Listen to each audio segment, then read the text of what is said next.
so how could it recognize tastelessness? If it arose from tastelessness, it would vanish when the flavor of sweetness was tasted, so how could it perceive the two flavors of sweet and bitter?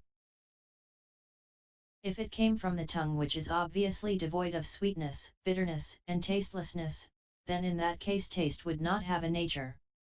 If it came from emptiness, then the sense of taste should be experienced by emptiness instead of by the mouth.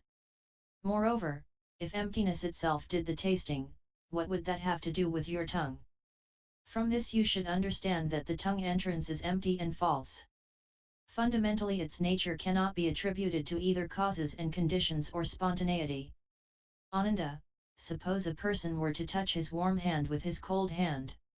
If the cold were greater than the warm hand would become cold. If the warm were greater than the cold hand would become warm. That sensation of warmth and cold is felt through the contact and separation of the two hands. Fatiguing contact results in the mingling of warmth and cold. However, both the body and the fatigue originate in bodhi. The attribute of fatigue comes from protracted contact. Because of the two false defiling attributes of separation and union, a physical awareness is stimulated, which in turn draws in those two defiling attributes. That is called the awareness of physical sensation. Apart from the two sets of defiling attributes of separation and union, and pleasure and pain, the awareness of sensation is originally without a substance. In fact, Ananda, you should know that this sensation does not come from separation and union, nor does it exist because of pleasure and pain, nor does it arise from the sense organ, nor is it produced from emptiness. Why not? If it arose when there was union, it would disappear when there was separation, so how could it sense the separation? The two characteristics of pleasure and pain would be the same way. If it came from the sense organ, which is obviously devoid of the four characteristics of union, separation, pleasure, and pain, then in that case basically no awareness of physical sensation could take place. If it came from emptiness, then the awareness of sensations would be experienced by emptiness itself. What would that have to do with your body? From this you should understand that the body entrance is empty and false. Fundamentally its nature cannot be attributed to either causes and conditions or spontaneity. Ananda, suppose a person becomes so fatigued that he goes to sleep. Having slept soundly, he awakens and tries to recollect what he experienced while asleep. He recalls some things and forgets others.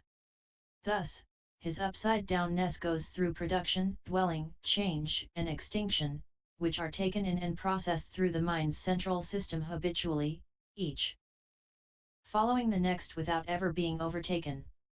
That is called the ability to know. The mind and its fatigue are both bodhi. The attributes of fatigue come from persistent thinking. The two defiling attributes of arising and ending stimulate a sense of knowing, which in turn grasps these inner sense data, reversing the flow of seeing and hearing. The place beyond the reach of this flow is known as the faculty of intellect. Apart from the two sets of defiling attributes of waking and sleeping and of arising and ceasing, the faculty of intellect is originally without substance. In fact, Ananda, you should know that the faculty of intellect does not come from waking, sleeping, arising, or ceasing, nor from the mind organ, nor from emptiness. Why not?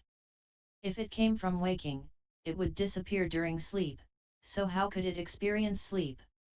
If it came from arising, it would cease to exist at the time of ceasing, so how could it experience ceasing?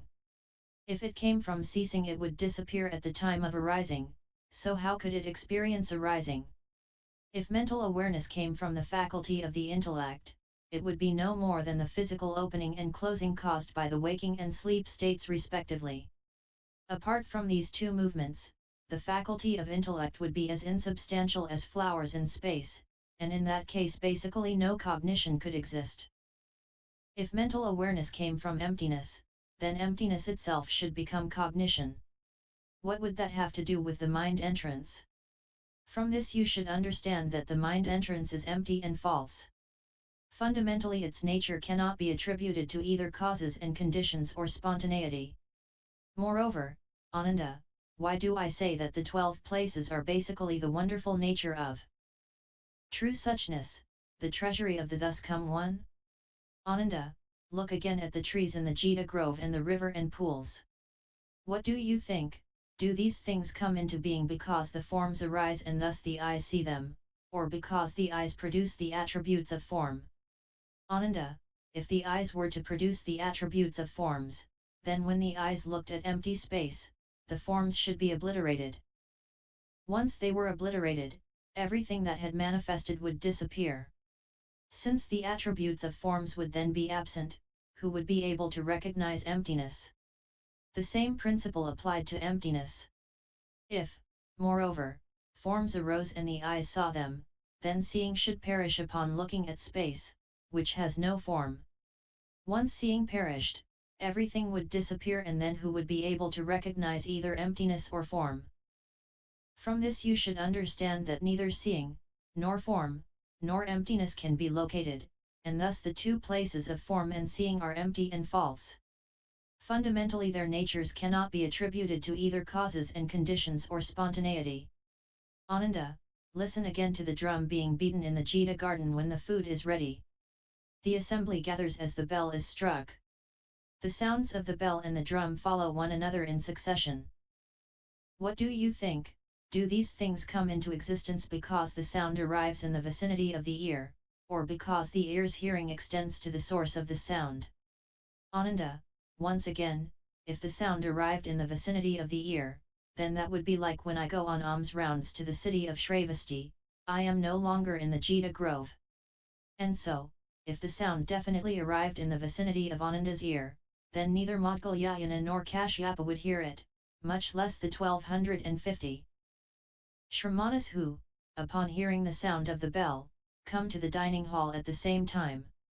Again, if the ear arrived in the vicinity of the sound, that would be like when I returned to the Jita grove, I am no longer in the city of Shravasti.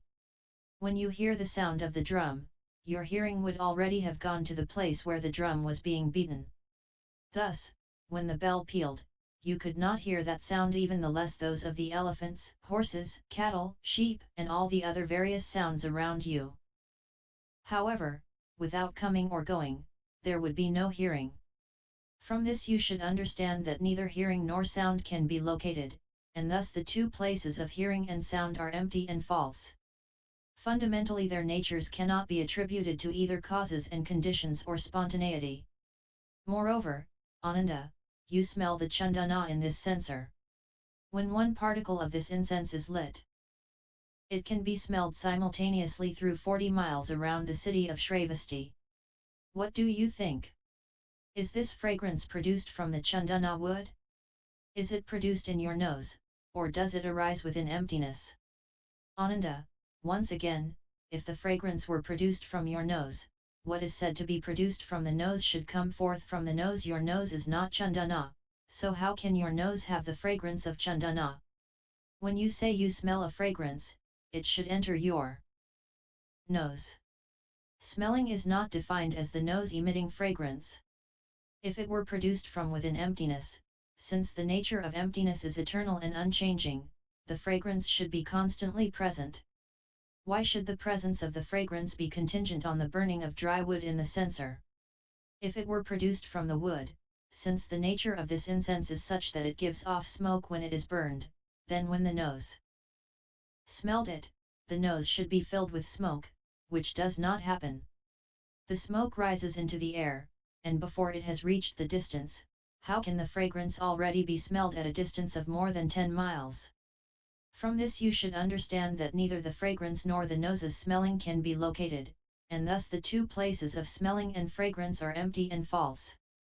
Fundamentally their natures cannot be attributed to either causes and conditions or spontaneity. Ananda, twice every day you take up your bowl along with the rest of the assembly, and among what you receive may be fine-tasting foods, such as curds, buttermilk, and clarified butter. What do you think? Are these flavors produced from emptiness? Do they come forth from the tongue, or does the food produce them? Ananda, once again, if the flavors came from your tongue, since you only have one tongue in your mouth, when that tongue had already tasted the flavor of curds, then it would not change if it encountered some dark rock candy. If it did not change, then it could not be said to be aware of tastes. Yet if it did change, since the tongue is not made up of many substances, how could one tongue know so many tastes? If the tastes were produced from the food, since food does not have consciousness, how could it know tastes? Moreover, if the food itself were to recognize them, that would be the same as someone else eating. Then what connection would that have with what is called your recognition of tastes? If the tastes were produced in emptiness, then when you eat emptiness, what flavor does it have? Suppose that emptiness had the flavor of salt. Then since your tongue was salty, your face should also be salty, and likewise everyone in the world would be like fish in the sea. Since you would be constantly influenced by salt, you would never know tastelessness. Yet, if you did not recognize tastelessness, you could not be aware of the saltiness, either. You would not know anything at all. How could that be called taste? From this you should understand that neither the flavors nor the tongue's tasting can be located, and thus the two places of tasting and flavors are empty and false. Fundamentally their natures cannot be attributed to either causes and conditions or spontaneity. Ananda, early every morning you rub your head with your hand. What do you think? When the sensation of rubbing occurs, what does the touching? Does the head or the hand do the touching? If the ability to touch were in the hand, then the head should have no knowledge of it. How could we then say that the head was touched? If it were in the head, then the hand would be useless, and how could it be said to have touched? If each had the ability to touch, then you, Ananda, should have two bodies. If between the head and the hand only one touch took place, then the hand and the head would be of one substance. If they were one substance, then no touch would be possible. If they were two substances, to which would the touch belong? The one that was capable of touch would not be the one that was touched. The one that was touched would not be the one that was capable of touch. Nor should it be that the touch came into being between you and emptiness. From this you should understand that neither the sensation of touch nor the body can be located, and thus the two places of body and touch are empty and false. Fundamentally their natures cannot be attributed to either causes and conditions or spontaneity. Ananda, your mind is always conditioned by the three qualities of good, bad, and indeterminate, which produce patterns of dharmas. Are these dharmas produced by the mind, or do they have a special place apart from the mind? Ananda, if they were the mind, the dharmas would not be its defiling objects. Since they would not be conditions of the mind, how could you say that they had a location? If they were to have a special place apart from the mind, then would the dharmas themselves be able to know? If they had a sense of knowing, they would be called a mind. Being something other than you and yet not defiling objects, they would be someone else's mind. Being the same as you, they would be your own mind. But, how could your mind exist apart from you? If they had no sense of knowing, and yet these defiling objects were not forms, sounds, smells, or tastes, neither cold nor warmth, nor emptiness, where would they be located? They are not represented in form or emptiness, nor is it likely that they exist somewhere in the human realm beyond emptiness, for if they did, the mind could not be aware of them. From where, then, would they arise? From this you should understand that neither dharmas nor the mind can be located, and thus the two places of mind and dharmas are empty and false. Fundamentally their natures cannot be attributed to either causes and conditions or spontaneity. End SS 004